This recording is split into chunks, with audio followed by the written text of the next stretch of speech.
आता वाजत गाजत सोन्याचा नारळ समुद्र देवाला अर्पण केला जातोय. ज्यांचा कुठलाही तरी एक एक करून आम्ही बोलवणार आहोत.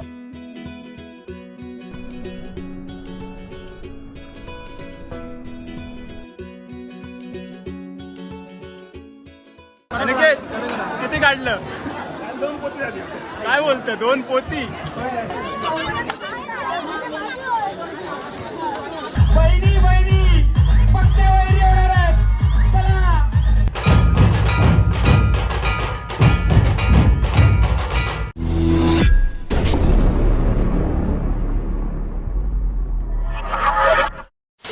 नमस्कार मित्रांनो, मी अमोल आणि स्वागत आहे तुमचं पुन्हा एकदा आपल्या चॅनलच्या एका नवीन ब्लॉगमध्ये. मित्रांनो, आज आपण चाललो आहे मालवणला, मालवणच्या जेटीवरती, कारण आज आहे नारळी पौर्णिमा आणि रक्षाबंधन.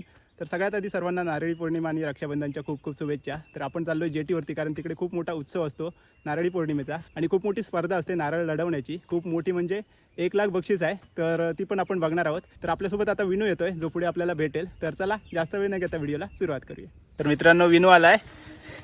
कालच इलं ना?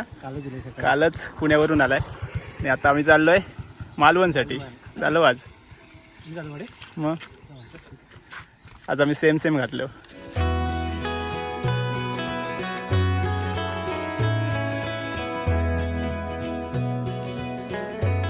मालवण सिटीत पोचलोय. आपल्याला जायचं आहे धक्क्यावरती, अजून 1 किलोमीटर पुढे आहे. आम्ही आता दुसऱ्या साईडने आलोय, कारण त्या साईडला रोड ब्लॉक आहे. तर इथून आता जायला भेटतंय काय बघूया. तर मित्रांनो, जेटीवरती पोहोचलो आहे आणि गर्दी बघा.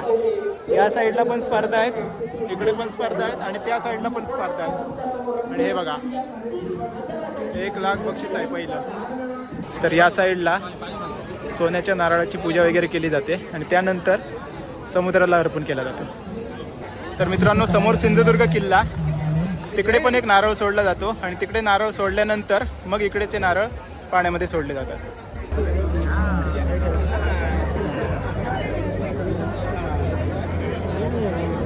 तर इकडे आता विधिवत नारळाची पूजा झाली आहे. सगळेजण आता पाया पडतात.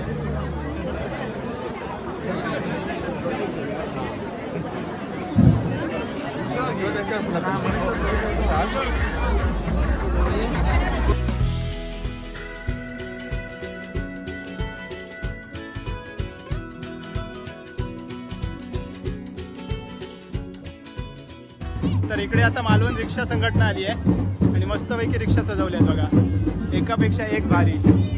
हे बघा, 1 नंबर.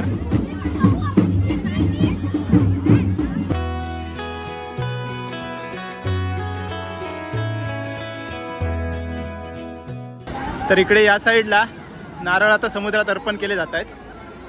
हे बघा, सगळेजण नारळ समुद्रात टाकतायत. हे बघा,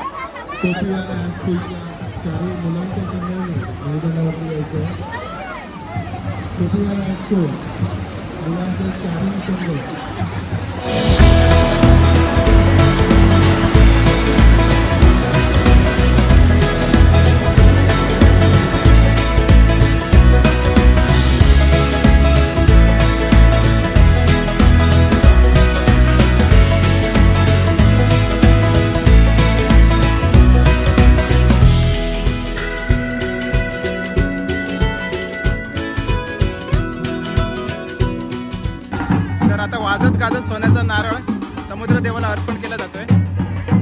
समोर आपल्या सिंधुदुर्ग किल्ला. तर सिंधुदुर्ग किल्ल्यावरून पहिला नारळ दर्याला अर्पण केला जातो आणि त्यानंतर बाकीचे नारळ दर्याला अर्पण केले जातात.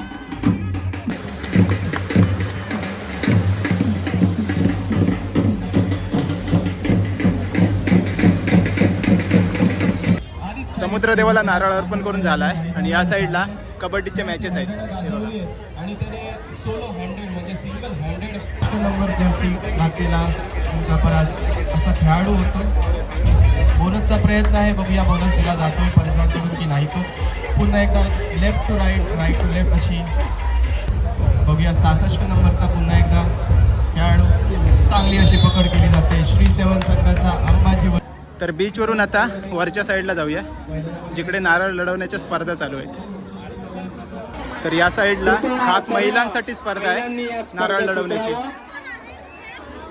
खूप ठिकाणी स्पर्धा चालू आहेत. त्या साईडला पलीकडे पण 2 ठिकाणी चालू आहेत आणि या साईडला पण आहे आणि पलीकडच्या साईडला पण एक स्पर्धा चालू आहे. खूप सारी गर्दी झाली आहे, सगळीकडे तुफान गर्दी झाली आहे.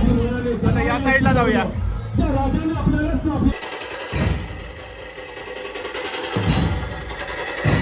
छत्रपती शिवाजी महाराजांच्या प्रतिमेचं पूजन होत आहे. महाराष्ट्राच्या नव्हे तर संपूर्ण जगाच्या या लाडक्या राजाला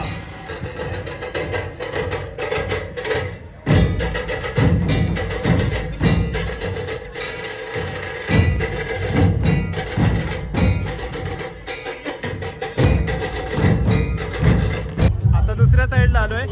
या साईडला पण स्पर्धा आहे. लाडके नेते आदरणीय डॉक्टर निलेशजी राणे साहेब ही स्पर्धा पाहता आहेत.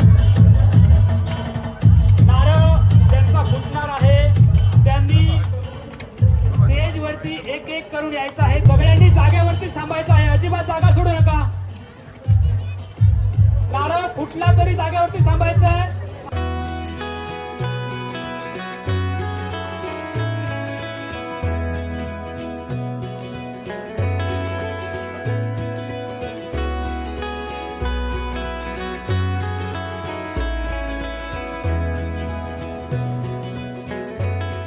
सगळ्या साईडला स्पर्धा सुरू आहे. समजत नाहीये कुठल्या साईडला जायचं कुठल्या नाही. आता आपण दुसऱ्या साईडला परत एकदा आलोय. इकडे बघूया काय चालू आहे.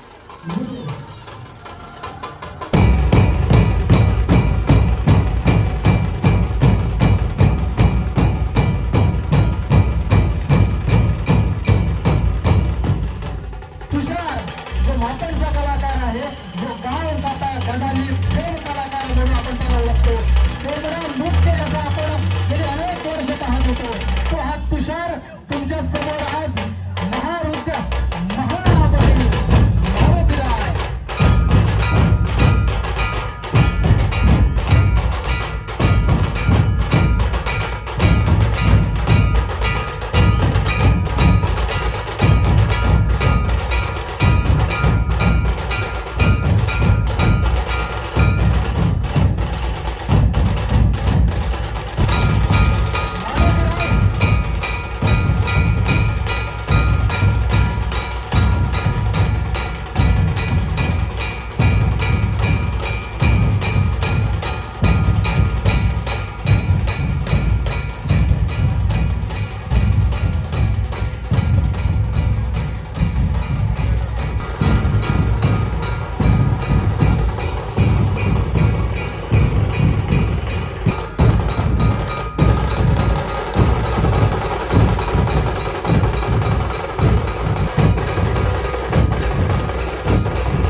त्यामध्ये गाढव्याचा आनंद कोणाला मिळणार आहे काही क्षणामध्ये आपल्याला समजणार आहे.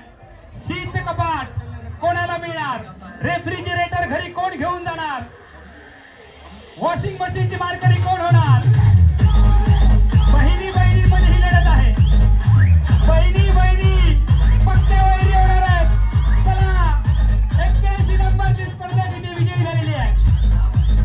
जरा एकदा नारळ वरती करून प्रेक्षकांना अभिवादन करा. कोण जिंकणार रेफ्रिजरेटर, कोण जिंकणार वॉशिंग मशीन. 1 2 3 and start. जोरदार टाळ्या. भारतीय जनता पार्टी पुरस्कृत आणि रेफ्रिजरेटरची मार्करी सानिका मेस्त्री. तर मित्रांनो सगळीकडे स्पर्धा चालू आहेत आणि गर्दी पण खूप झाली आहे. चला मित्रांनो आता आपण बाहेरच्या साईडला जाऊया. तिकडे काय चालू आहे बघूया. बाहेरच्या साईडला ना सगळेजण आपापले नारळ घेऊन आले आहेत लढवायला. हे बघा जरा माझ्याकडे लक्ष द्या. नारळ आम्ही दिलेल्या नारळामधूनच तुमचा लढा तो असा चुका नाही. कोणी पाहिलो नारळ आम्ही लढवायचो नाही. याचं कारण काय, आम्ही बघतो, आमचे स्वयंसेवक बघतात, आमचे कॅमेरे बघतात आणि वैलो तो बघतात. त्यामुळे त्याच्याकडे लक्ष ठेवा. जर कोणी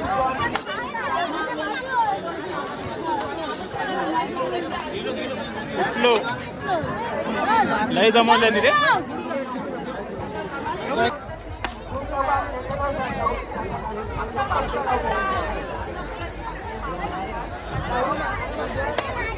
नाही पुष्पाताई बक्षिसातला काय म्हणायचं नाही, पण गेल्या वर्षी जी मुंबईची ताई जिंकली ना, बाबून बॅगच आणलेला लिंबू लिंबू आणलं. बाहेर सगळीकडे नारळ लढवत आहेत. हे बघा चाल तिकडे हेच सुरू आहे. इकडे इकडे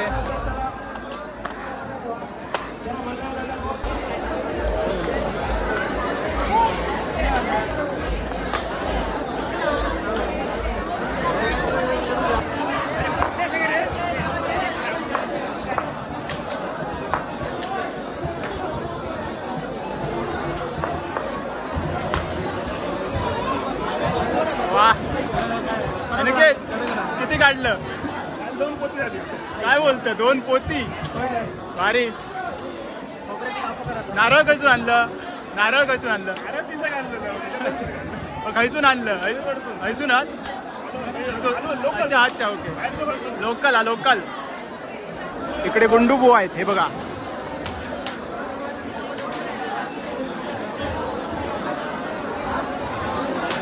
कोकणातले फेमस बुवा. लहान मोठे सगळे इकडे आता नारळ लढवताना तुम्हाला दिसतील.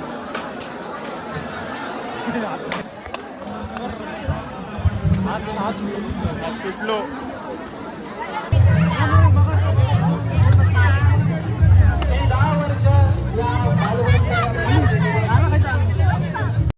किती काढला?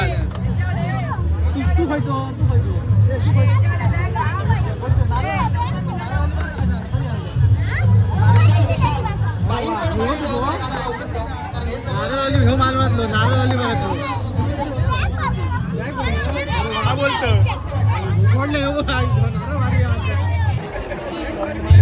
खरं तर या नारळी पौर्णिमेला 350 वर्षांची परंपरा आहे. या कोकणातल्या या मालवणच्या बंद जेटीवरती आपण पाहत आहोत. सिंधुदुर्ग जिल्हा समोर साक्ष आहे गेल्या 350 वर्षाची शिवकाली. तर मित्रांनो संध्याकाळचे 6:30 वाजलेत आणि आता आम्ही घरी चाललोय कारण रक्षाबंधन पण साजरं करायचं आहे. चला मित्रांनो आता घरी निघालोय. बरीच गर्दी आहे पण आपल्याला पुढे पण काम आहे त्यामुळे जेवढं शूट करायला मिळालं तेवढं केलं. तर मित्रांनो आज आपण मालवणच्या जेटीवरची नारळी पौर्णिमा बघितली. लवकर घरी आलो कारण रक्षाबंधन साजरं करायचं होतं त्यामुळे सगळं काही कव्हर करता नाही आलं. 1 लाखाची स्पर्धा होती ती पुरुषांमध्ये होती आणि ती नंतर होणार होती तर ती दाखवता नाही आली. पण जेवढं काही दाखवता आलं तेवढं दाखवलं. तर आजचा व्हिडिओ तुम्हाला कसा वाटला नक्की कमेंट्समध्ये सांगा. चॅनलवरती नवीन असाल तर प्लीज चॅनलला सबस्क्राईब करा. तर चला भेटूया आता लवकरच एका नवीन ब्लॉगमध्ये. तोपर्यंत बाय बाय टेक केअर. काळजी घ्या.